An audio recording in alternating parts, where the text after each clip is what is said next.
phat na in dim ta sim le a din kwang bang kip den den la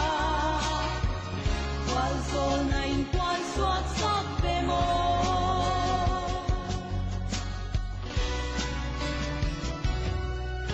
sim le lo a ching in hong xiama xiam sa van kha lua din hong chila ati na le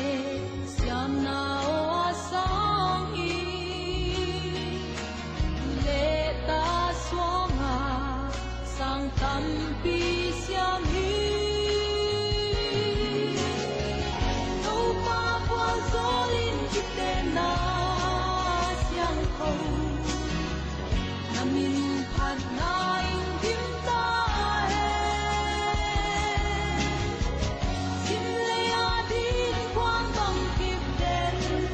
den la wal zol na in kwan suak sak be mo